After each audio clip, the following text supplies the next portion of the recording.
So I am on my way to Malmö to go to something that is called Protospiel. This is an event that takes place in, well, Malmö, at Spelens Hus, where designers are going to gather to show their prototypes.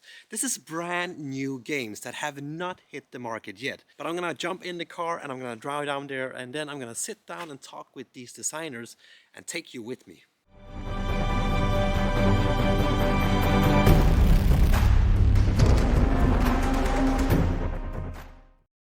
So now I'm inside of Spelens Hus in Malmö, where the Protospiel is taking place. As you can see down here, we have the designers sitting at the different tables, and now they're showing their games. So I'm just gonna see if I can snatch one of the designers and talk a little bit with them. So I'm sitting at the table at Dawn of Ulos with Jason. You've been with in my channel before. That's true. You're basically a veteran now. So we have Dawn of Ulos here in front of us. That has been on Kickstarter. It was founded. Yes. Tell me about that. Yeah, we completely funded, almost 200% funded. Yeah. And we're also going to be coming out in retail in the summer. So that's when we'll have games on doorsteps and in stores this summer, or coming summer. And I'm already working on an expansion. Yeah, and how big that expansion will be determined on how quickly things sell out and the retail, but I'm planning for success. Will the expansion be Kickstarter as well? Or? I believe so. It's not decided yet, but I was probably very, very high chance of it being on Kickstarter as well. And of course also available retail and from the Thunderworks store. Yeah, of course. So tell me briefly about the base game. Sure, this is set in the role-player universe. In fact, it's the start of the role-player universe, the dawn of Ulos. Yeah. And you are playing as these different gods that you're investing in different fantasy factions. So it's a fantasy-themed investment game. And over the course of the game, you're trying to buy the factions while they're cheap, build up their value, profit off of their conflicts, and the god with the most favor. These are prototype components. Yeah. The god of the most favor at the end will win. That's cool. I love this. This is a cool little feature, but it looks really interesting. But what does the expansion bring to the table then? 10 new factions that I'm testing out. 10 new factions. 10 come with a base game, and these are 10 brand new ones. And some of them have crazy abilities that I want to make sure they're not too crazy. Like one that you can put down volcanoes, and lava will come out of them. And you can break up camps. Whoa.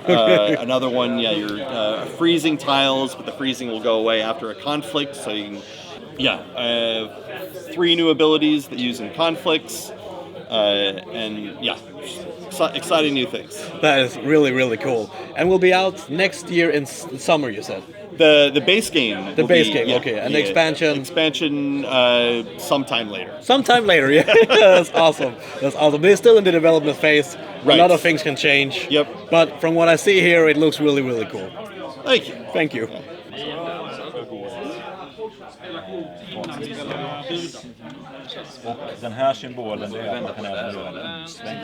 So I'm sitting here at the game Nucleum, which is a heavy euro, as I understand it. Yes. And who are you? I'm JF. I'm Jan Fredrik, representing Board and Dice here today. Yes. And as you said, we're sitting here in front of Nucleum. We brought it here to test it today. A game by David Terzi and Simone Luciani that Board and Dice are currently developing. 2 to 4 player heavy euro. Yeah. About approximately 2 hours. 2 hours, yeah, okay. What would you say is like the key mechanics of this game? What are you trying to do in it? Yeah, this is a game where you're trying to... The key mechanic is action selection. Okay. And this is one of the uniquest action selection mechanisms I've seen in a while. It's using a domino to choose your actions. So each player has a bunch of these tiles that will be used to select different actions, and they have 2 sides, and they will be either placed on their player boards to do the actions on them, or they will be placed on the map where you could build routes and also be able to use the actions. And the map has different cities with different colors, and the action tiles have colors. So if you match them, you get to use the tiles for their actions. Oh, okay. And then you can also buy more action tiles as well during the game. Sounds cool. But I don't see any, because usually board and dice have the dice mechanic. But there's no dice here. There is no am I missing something? There's no dice here, and there's no T in the name at the moment. So, No, okay. We'll see if that changes during development. Yeah, it might do.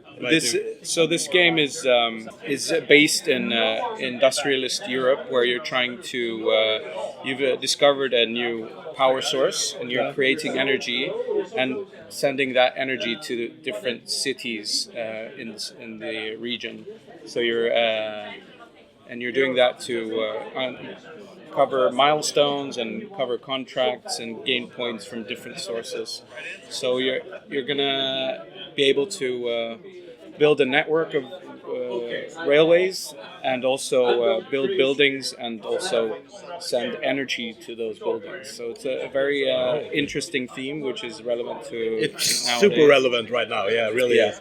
Yeah, but it looks cool. Thank you so much for just taking us through what it's about. Yeah, thank you. You're welcome. Thank you. I have it. I have C2. I also have C2. Yeah. So now I can take this one. Yes. And I put it on. Yeah. You need to decode. Yes. So, Kim, what am I looking at here? This looks absolutely epic. Thank you. What is this? It's graveyard. Okay. Graveyard. Here you are trapped on trapped? a graveyard. Yes. Okay. So you have to escape the graveyard. Okay. But are we trapped in the center of the board, or we can't leave the graveyard? We cannot leave it. We cannot leave it. Why can't we leave it? We cannot leave it because we are trapped by a cardinal. We were in the graveyard and he dispelled it. He throw a spell on it. Yeah. So we cannot leave it. He locked it. Yes. So what is our mission? Our mission is we got a code card. We find a code card on the graveyard. Looks like this. Yeah. And there is coordinates. That's a coordinates. That's coordinates. We have to find 4 coordinates. To find our way out. Yes. And we do that by finding coins, silver coins, in the graves. And they're inside these graves. Yes. So if you pop them up, you can find a little coin in here. Yes. That's a cool little thing. That's a cool thing. That's awesome. Yes. How would you go for open this? By using the codes and then cracking the lock, or? Yes. Yeah. We go here with our explorer. Yeah. If I go here, I open this one, and I find coins. Yes. And we use the coins for our system here. Okay. Here you look at this one you have here. Yeah. It says number 1. Yes. Then you find number 1. Here it's A2. And A2 we find the decoder. Look at that. And here we find A2 and it's give us an R. It's an R. Yes. Then we look at our coding card. Yeah. Do we have A2? And I look, I don't have it. You don't have it? I have it. You have it. A2. A2 is on the card. Then it's wheel number 3 on your code tower. Okay. On this one. Yes. We haven't even looked at this. Wow. Yeah, it's amazing, huh? Yeah. Here, I could pop up the key. The key. Yes. Oh, and I will win graveyard. Awesome. And then that's how you win the game. That's how you win the game. Because now you have the key to exit. Yes. That is really cool. That's a cool little mechanic. That's actually the mechanic in it. Yeah. It's really Andy actually designed it. It's Andy and I that have designed the whole game. Yes. But how far along have you come? We're actually so ready now that we only need to test it enough. Yeah, okay. And we will go for around 100 tests before we are ready to kickstart. And when do you think that will be? We probably will go kickstart around May next year. May 2023. Yes. It's not that far away. No. That is really, really cool. That's awesome. I like the look of it, the board, everything. It's really awesome. Thank you. It's great. I think you have something cool going here. Yeah. I will make sure that the link is down in the description. So if you want to know more about Graveyard, be sure to check that one out. and do it. Thank you so much. You're welcome, my friend. Awesome. Thank you. Awesome.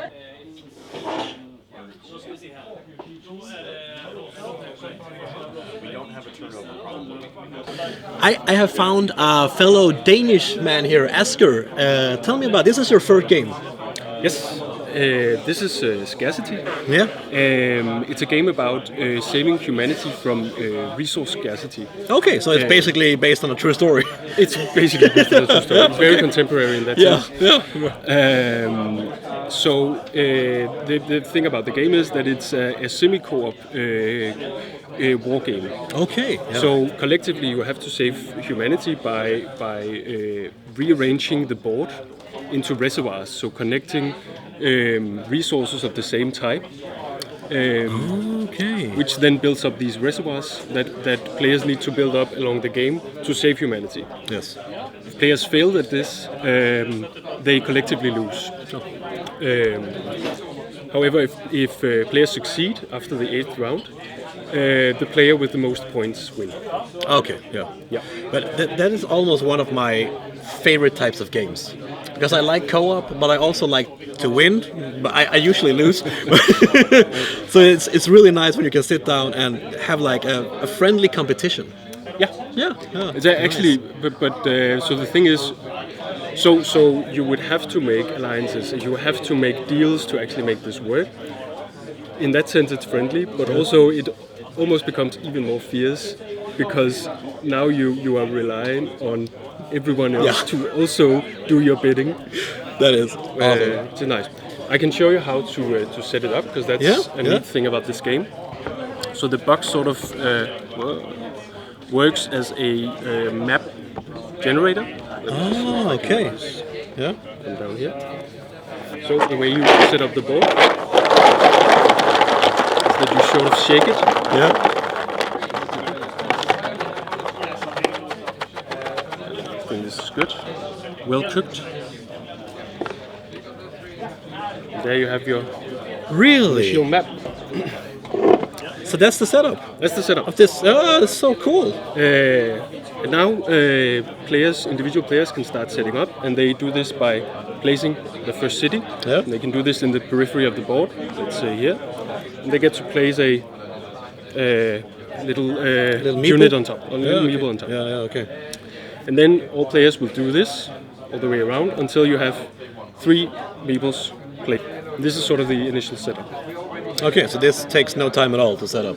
Basically, yeah. How long does a session take? Depending on the player count, I guess. But 2.5 to 3 hours. Okay. Actually, the player count is not so much an issue because everyone, that's sort of the game, everyone will be programming their moves behind their player screens simultaneously. of course. Can So- I take the player screen there? Of course. Yeah. So like this here? Yeah. Yeah. And then you have some rules written there. Yeah. So the idea is that when you set up here, you will get some resources. You will get the types of resources you've placed. This is just for setup. Yeah, sure. And then you use these resources.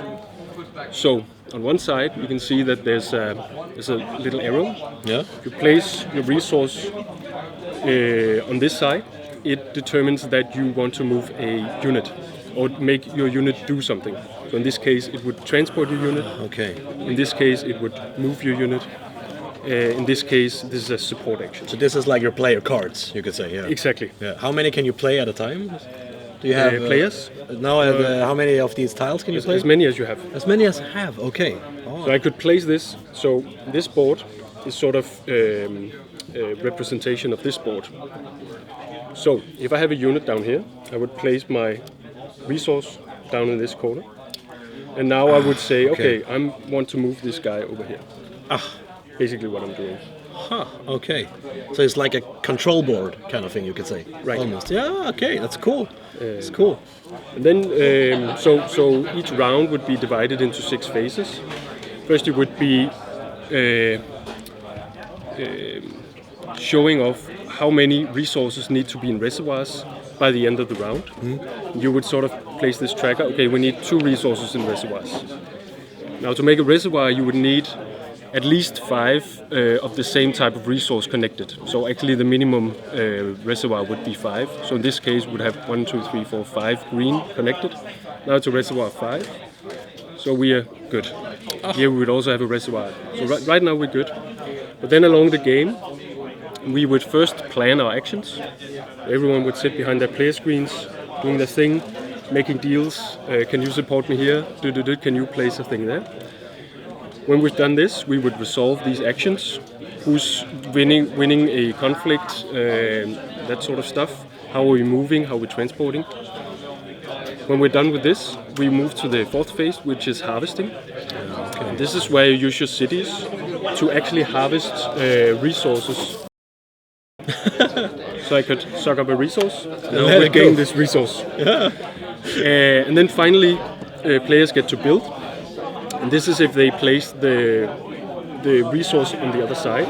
So then they would get to build different kind of stuff. They can build new units, they can build cities, they can build technology. Or they can terraform the board. That's a cool mechanic. Seems like it works great together. Right. But a player takes their turn, or you do everything at once? Everything at once. Everything at once. Okay. So divided into the phases. Yeah, of course. Yeah, of course. Yeah, but all the players do their things on their board. Right. Where would you say this is on the complexity scale? Is it really complex, or is it? It seems like it's quite easy to learn. Right. But quite complex to play, maybe. On a scale from 1 to 5, we are 4, 4.5. So quite heavy. Quite heavy. I love that, but that's cool. And also within like 3 hours, depending on how talkative players are, maybe of course, 4 hours. Of course. If you have a silent group, you could maybe even do it in 2 hours. Yeah, okay, sure. But the point is that you want to have people talking and discussing how we're going to save humanity and who is going to give the resources to actually.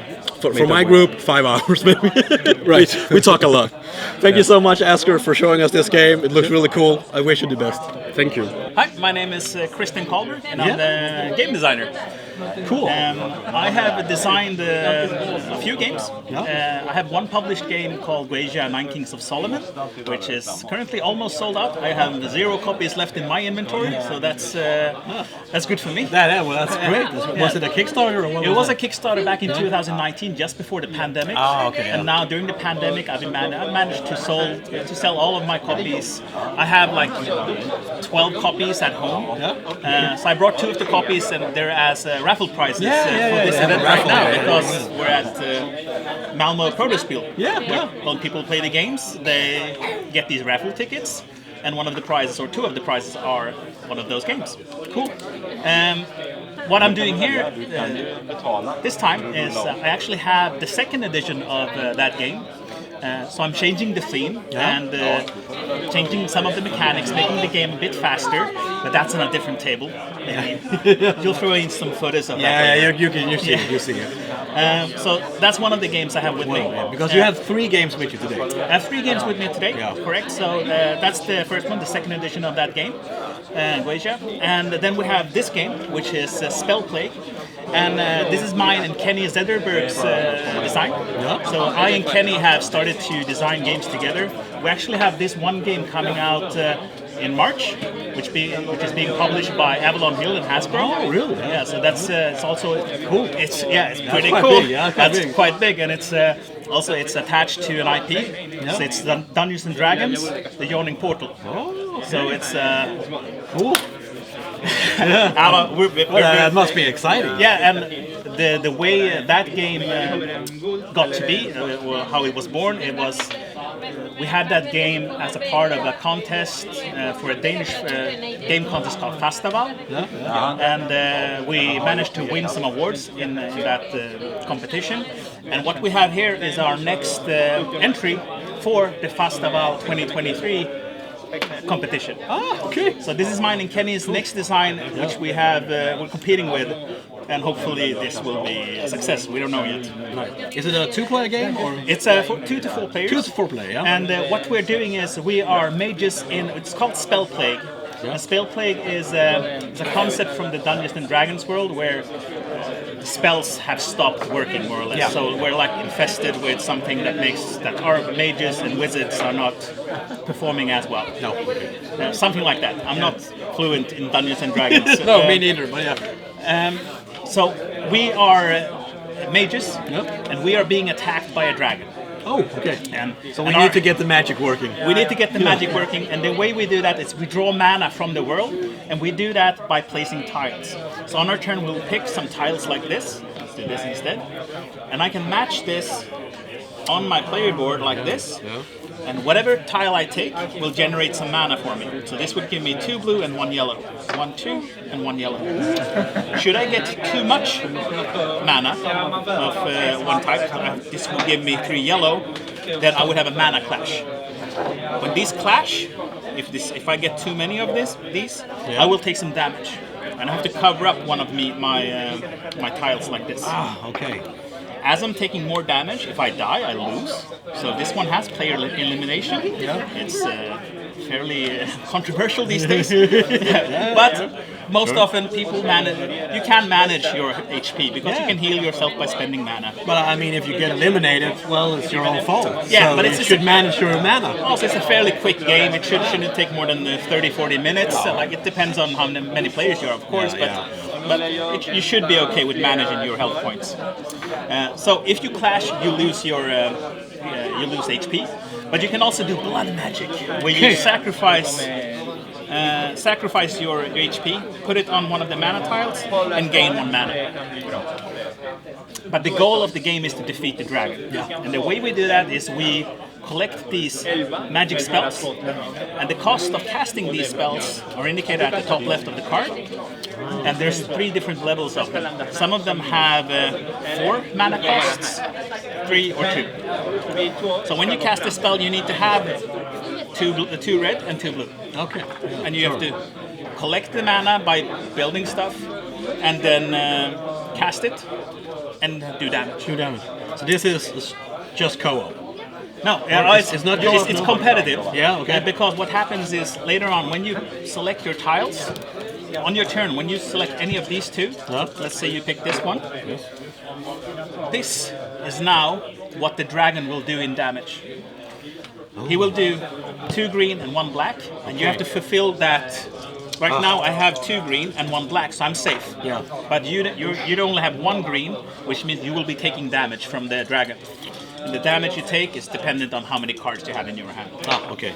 But you also make stronger attacks if you have a lot of cards on your hand. So it's a risk-reward thing. Like, if you want to make a lot of damage, you have to have a lot of cards. But you open up yourself to taking a lot of damage from the dragon as well. Sure. As the game progresses, the dragon will do this damage, and from now on, the dragon will do perhaps this. Next round, he will do black, white, and whatever tile is left behind. So in the 5th round, it gets real bad. Yes, maybe the dragon will do this. So now he does 1 black, 2 white, and 2 yellow. So you have to be careful with how you cast your spells and keep track of your mana tracks and making sure that you have enough mana, more or less. Sure, that's awesome. Yeah, so this is one. We have the Dvärgarnas version, we have the Spell Plague, and then we have Jackpot. And this is a slot machine deck builder where players never shuffle their hands. What makes this game cool is that every player starts with the same cards. But on your turn, you're only allowed to play 3 cards, and they have to be adjacent to each other. And you're trying to hit some certain objectives. For instance, this one says we want 3 cherries. Yeah, of course. So on your turn, if I play these 3 cards, nothing. At the beginning of the game, you're not gonna get 3 of a kind, because the goal of the game is to build up your hand and become the expert of cherries. But you play 3 cards from your hand like this. So this would earn you only 1 grape right now. And later on in the game, you can upgrade your cards. For instance, this melon can become a grape. If I play this, and maybe this, and at the end of the round, I'll have to take back my hand. This is part of the puzzle, because now I get to rearrange them however I want. And now when I play my hand, I have 3 grapes adjacent to each other. But obviously, I will be purchasing more cards, upgrading my cards, going from inactive to active. And obviously, what you want to try to do is you want to find the big score. You want to have the big scoring opportunities with the jackpots, which means that you have to go and purchase these these special cards that are more expensive, or upgrade one of your starting cards. Like the grape player the purple player has the grapes. His most powerful card can become a 7. So That's a cool. The yellow player has the bells, and his card can become a 7. That's a cool. So this one has a really cool hand mechanic, and it's being evaluated by a bunch of publishers right now. So we'll see what happens with. So this is pretty far along. This is pretty far along, but it's also maybe the 5th edition of it. So it's been. It takes time. It's been through a lot of iterations. Yeah, sure, but I guess it takes time. Yeah. Right. Thank you so much. Cool. Thanks. Thank you. I'm sitting here with Sara. What are we looking at here? We're looking at one. It's a cooperative game where you get an order from the king to produce a number of jewels for the princess's wedding. So you need to make them right. Yes, and you play a bunch of dwarves. Okay. Who have a mine, and you mine for different kinds of metals. So you have gold, there's platinum, there's titanium and stuff, and then you make these little. Like a little bracelet. So you make jewelry out of exactly. You make the jewelry from the raw materials. Okay. And so it's a cooperative game. Everybody gets a dice, and you have to roll the dice, and everybody sees how many points they get.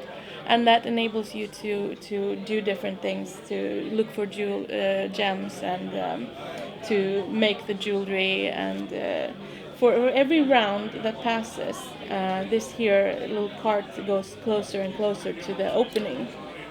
And the opening, that's where the wedding. The wedding, exactly. So you need to be done. Yeah, so you need to be done by then. If you're not done by then, everybody loses the game. Okay. So it's everybody wins, everybody loses. And then you have this little dragon that can come and sort of mess things up for the dwarves. It's not helping you. It's not helping. Oh, okay. So you have to keep it happy by giving it gold or jewelry or things like that. Okay. To make sure that it stays nice and quiet. So you need to produce for the wedding, but also for the dragon. Exactly. So is there anything else you want to say to the viewers? I'll let you know as soon as there's a Kickstarter. Yeah. Check it out. Yeah. Thank you so much. Thank you for showing this. It looks really cool. You're welcome. Thank you. You almost do not need any presentation, but who are you? All right, so I am Enoch. I'm one of the FryxGames brothers. Yeah. So. Yes, you have done a few games in your career. Yeah. So then you have a few games coming as well. Yeah. Tell me about them. What am I looking at? So what you're looking at here is a tower defense adventure game. It's called Fate. Yeah. It was developed 15 years ago by my little brother Jonathan. Yeah. And the game is about tower defense. You have monsters coming from all directions. Yes. And you play one of the heroes running around, killing monsters and gaining experience. Cool. And you use your experience to upgrade your hero or to get new abilities on the table. Okay. That you can then also upgrade again. Yes. So, and apart from the upgrading stuff, you also run around solving quests to get new weapons and equipments on the table. So along the way, you work together to defend the town. Exactly. Yes. And how do we win the game? So you move along a time track over here, and when the time runs out, if you survive and there's something left of the city, then you win the game. if there's something left. So the city is kind of your hit points. Yes. Every time a monsters go in here, they tear down a piece of the city. Ah, you break it apart. So you break it apart. So this is a hit points also. So you tear down the city piece by piece. Long as there's some part of the city left, you have survived and you win the game. Is there any way to rebuild? Yeah, there's a few cards in the deck, but mostly you just have to make sure that they don't all disappear. Okay. So I'm guessing that this is a strict co-op game. It's a strict co-op game, and it's very much... we try to make it... It's like playing a computer game. You run around with a hero, you're getting experience, you level up. Yeah. And you pull some quests, you're killing monsters. It's very much like playing a computer game, but condensed in a short board game experience that you can play in a normal, board game. Yeah, sure. If I sit down now, how fast would I be able to play it? Yeah, you would need 15 minutes introduction to just get started. Yeah, that's nothing. Yeah, and that is a challenge for a game developer, really, to make the games accessible. Yeah, it is, and I understand that is a hard part. It's a hard part because it means streamlining wherever you can. Yeah. And it also means that a game does not only need to work when I sit down with you to teach you the game. It also has to work for someone to just pick up a rule book. And it has to be simple enough for people to understand by just reading the rules. And that's a challenge for a game designer. Yeah, I understand that. How many players is this for? You can be up to 4 players. Up to 4 players, yeah. Yeah. Could you play it solo? Yes. You can play it solo as well? Yes. I love a good solo game. This is a great solo game. Yeah, okay. It's a great solo game. It scales with of course, the more heroes you are, the more monsters you have to fight. Of course. So it scales up with the number of heroes. Yeah, sure. And that's also why the game gets longer and longer with each added player. So. Of course. Yeah. So how far is this from being done? We are switching thematically. We're switching it over to Nordic mythology. Yeah, okay. From fantasy to Nordic mythology. I think it's more fun to play to have a Nordic mythology setting.